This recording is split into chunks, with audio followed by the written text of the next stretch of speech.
Hey guys, welcome to a somewhat unusual afternoon matinee version of the Homeschooling show with the rare open garage door back there. Check it out. That's pretty rare. Oh man, I decided not to do a morning show today for two reasons. One was because I wanted to share the first beer today with you guys. Man, I can't tell you how much I appreciate all the donations people sent in for the tip jar. It just blew me away. I was damn near in tears last night, looking at some of the comments that people wrote on the PayPal thing. You guys are sweethearts, man. Thank you. I felt like I was at my funeral, looking down on my funeral, like, in a good way. Like seeing what people said around the casket type thing. Some heartwarming shit, man. You guys are awesome. Thank you. Yeah, I feel the love, and I'm glad you guys really, are getting something out of this show, Another reason I didn't do a morning show today was because we had a rough morning. Holy shit. Man, this homeschooling business is not easy. Some days it goes good. Some days it doesn't. Man, our 7-year-old Marshall did not want to do his reading or his writing work today, and him and Sarah got into it. They're so much alike that they sometimes get on each other's last nerve, And man, it ended in copious tears and a general pall cast over the household. I'm still trying to shake that off, but one thing that did cheer me up today was listening to Led Zeppelin Dancing Days. Remember that song? Man, I'm going to go into that in a minute, but what a track. And why don't I talk about Jimmy Page more? I mean, he is one of my all-time idols. So yeah, I got a couple questions before I get into that. One guy said, hey, what kind of coffee do you drink? And I wanted to show you guys. It's this. My wife buys this at the Costco. It's actually pretty good. We got bags and bags of it in the pantry. I like it all right. My dear mom, my dear departed mom, old Norma, she used to spike her coffee with the Baileys. You know what else, too, about her that was always perplexing was that she never drank water. I mean, never. She never drank water. She hated water. All she ever drank was coffee. She'd be laying on the couch, sleeping at night, and she'd wake up in the middle of the night and go have a coffee, and then go right back to sleep. I mean, never could figure that out. But anyway, yeah, maybe I'll start spiking the old coffee in honor of her, All right, so here's another question. The guy said, what are some of your favorite movies? Shawshank Redemption? Or am I being too obtuse? Great device movie. It was, and I did love that movie, but I wouldn't put it as one of my favorites, but I do love it.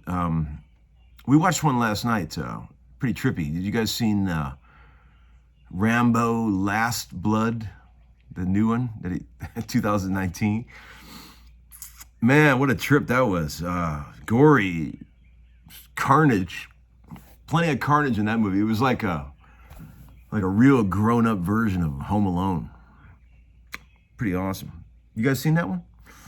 But I'd say, yeah, thinking back to some of my all-time favorite movies, let me just name a few. Fargo, Sling Blade, Fight Club, RoboCop, Boogie Nights, White Heat, that old Jimmy Cagney movie. You guys remember that one? I love that one. Bunch of others, but that gives you an idea where I'm at.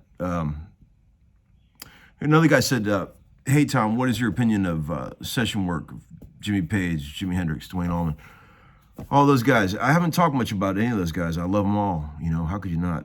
They're all amazing. But a lot of people have also asked me about open tunings, right? And I'm a big fan of the open tunings. I'm always fucking around with different tunings in the studio.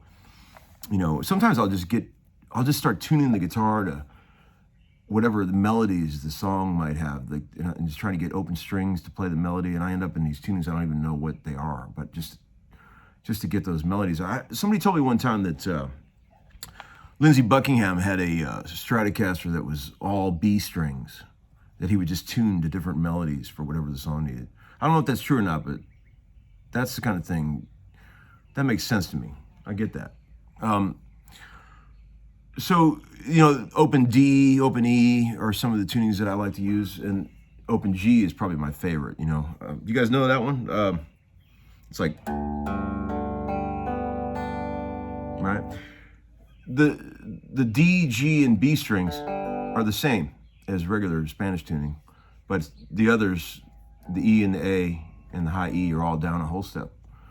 So this high E becomes D, this A becomes G, this low E becomes D. So you basically have a beautiful G major chord with a fifth on the bottom. I've told people, like people that wanted to start playing guitar like late in life.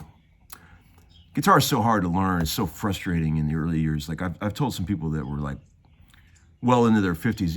One way to learn guitar, when you're a bit older, is just to tune to an open chord. I mean, everywhere it's so easy to make music. You've already got a good sound. That's all you got to do. Sounds great.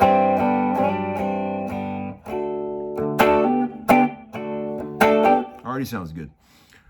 Or an open E chord is always good. But I love open G because I think that the thing I like about it the most is because it's the fact that these three strings are still the same. It's familiar, and you don't feel like you're off in the weeds. You just got to always remember that the high E and the two bass strings are down a whole step, right? That's what I do. I just picture them being, everything I go to play on those, I have to move it up 2 frets, right? It's a pretty simple way of doing it, but all the amazing classic songs are written in open G. Ry Cooder taught it to the Stones, and Keith Richards wrote a million amazing songs with that tuning. Keith, didn't use the bass string. He played it all on 5 strings. He probably just didn't want that low fifth getting in the way.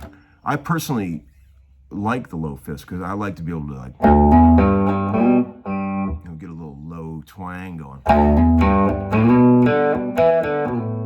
It's my old Guild Thunderbird, by the way, 60s.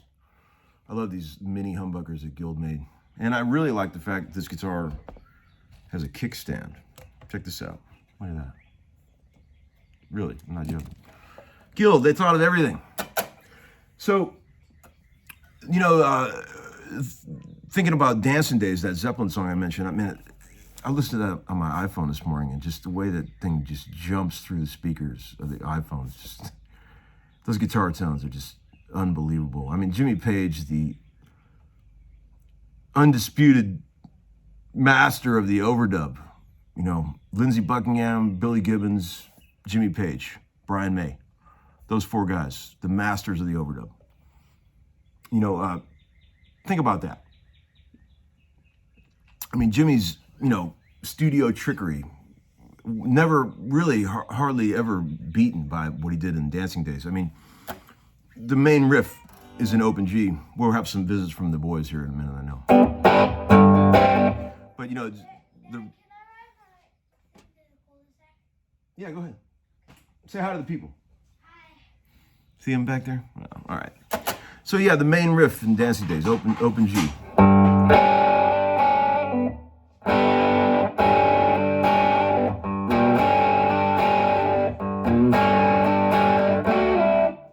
That's not exactly what he does there. You can tell it's an overdub where it's like a slide or a bend. It goes, but it's, that's the gist of it.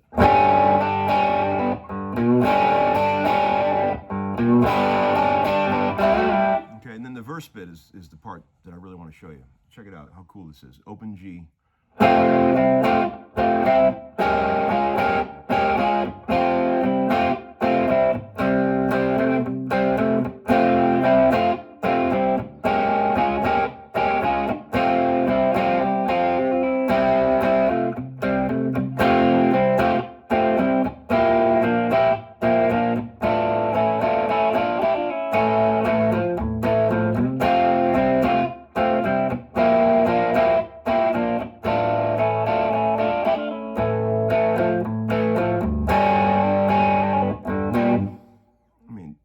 So evil, so dark.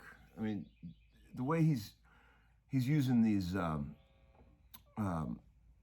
this F over C. And then when he goes up to C sharp, it implies the E flat over. Just by pushing down the 2 top string. Okay,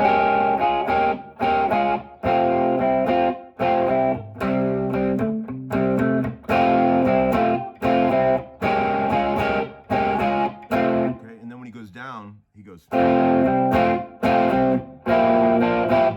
which is amazing. C over B flat. And then B flat over A.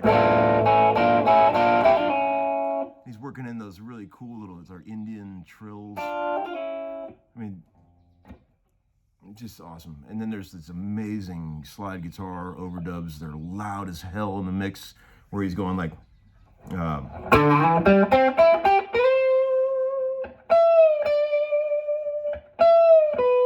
like that, right?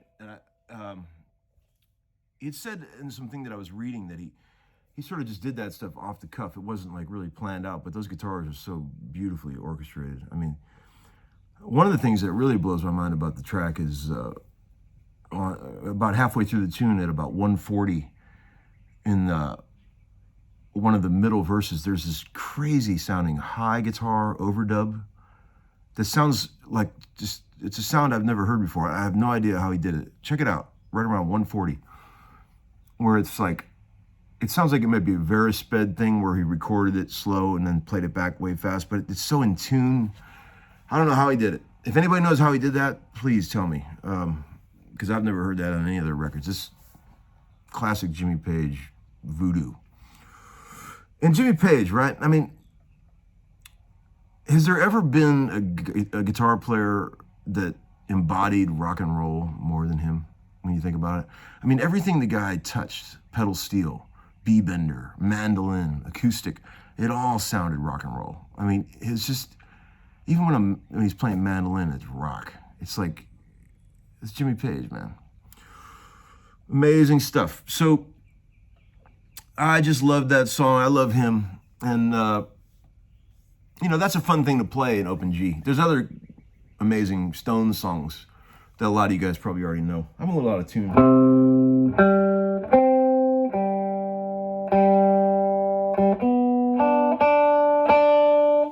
Remember this one?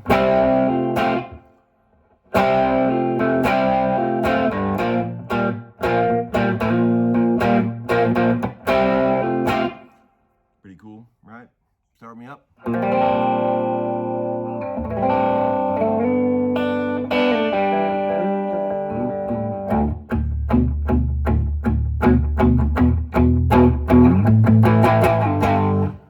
That's another thing right there that a lot of people don't think about when they're playing an open G, is that you really can do a lot of those sort of Chuck Berry, you know,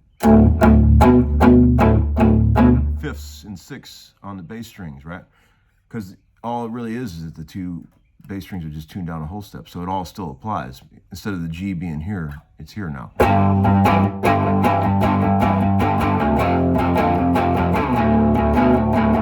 got low D.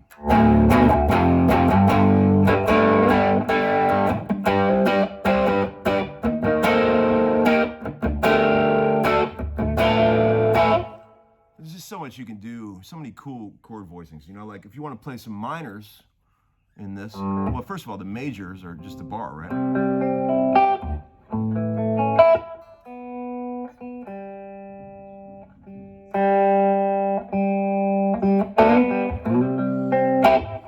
I want to play some minors, put that flat third there. Or here.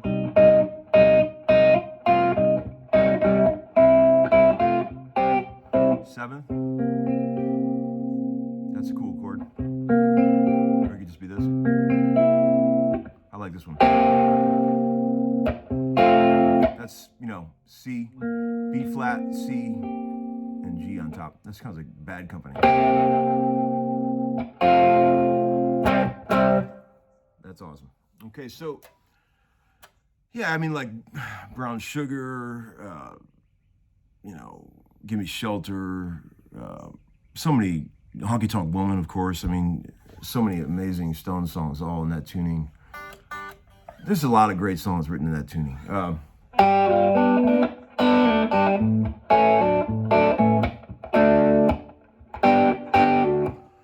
Yeah, so there you go. Mess with that for a while. See if you can come up with anything. It's good for writing songs and all that stuff. Once again, guys, I really, really, really thank you for the donations. It's awesome, and it's gonna buy plenty of Rolling Rocks to get me through this quarantine. All right, you guys are awesome. Thank you for watching. See you next time.